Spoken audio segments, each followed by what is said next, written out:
Welcome to our statistics series. Today, we are breaking down the fundamental difference between qualitative and quantitative variables. Understanding the difference between these two data types is the first critical step in any statistical analysis, as it dictates what kind of math, charts, and models you can use later on. Let's look at the big picture. Data usually splits into two main branches. On the left, we have qualitative data, often called categorical data. On the right, we have quantitative or numerical data. Each of these branches splits further into subtypes like nominal, ordinal, discrete, and continuous.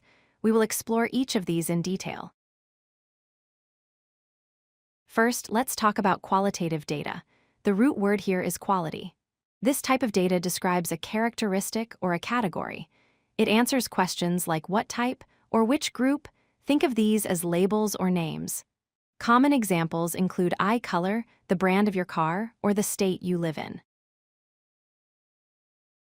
Qualitative data comes in two flavors, nominal and ordinal. The key difference lies in the order. Nominal data has no natural ranking, while ordinal data has a specific, meaningful order. Let's look closer. Nominal variables are just names. Imagine a basket of fruit with apples, bananas, and oranges. There is no mathematical logic that says an apple is greater than a banana. Similarly, gender or operating systems like Windows and Mac are nominal. They are distinct groups with no inherent rank. Ordinal variables, however, do have a rank. Think about education levels: high school, bachelor's, master's, and PhD. There is a clear ladder here. Another example is a satisfaction survey ranging from unhappy to happy.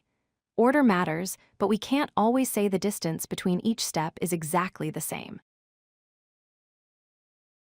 Now let's switch to the right side of the tree, quantitative data. The root word is quantity. This represents measurable amounts and counts. It answers questions like how much or how many. If you can perform arithmetic operations like finding the average, it is likely quantitative. Examples include height, price, age, and temperature. Quantitative data also splits into two types, discrete and continuous.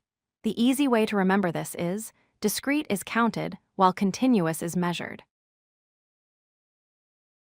Discrete variables are values that you count. They are usually whole numbers. For example, the number of children in a family. You can have 2 or 3 kids, but you cannot have 2.5 kids. Other examples include the number of students in a class or the result of rolling a dice. There are gaps between the values. Continuous variables are values that you measure. These can take on any value within a range, including decimals. Think about your weight or time. You don't just weigh 80 kilograms. You might weigh 80.5 or 80.55. The precision is only limited by your measuring tool. Here is a common trap to avoid. Not all numbers are quantitative. Sometimes numbers are used just as labels.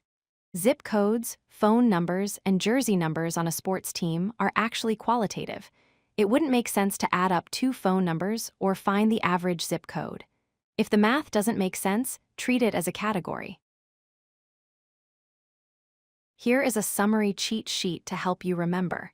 Qualitative data is about qualities and names, split into nominal and ordinal. Quantitative data is about amounts, split into discrete counts and continuous measurements.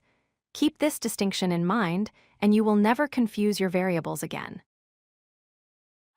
If you like this video, hit that like button and don't forget to subscribe. Visit codelucky.com for more such useful content.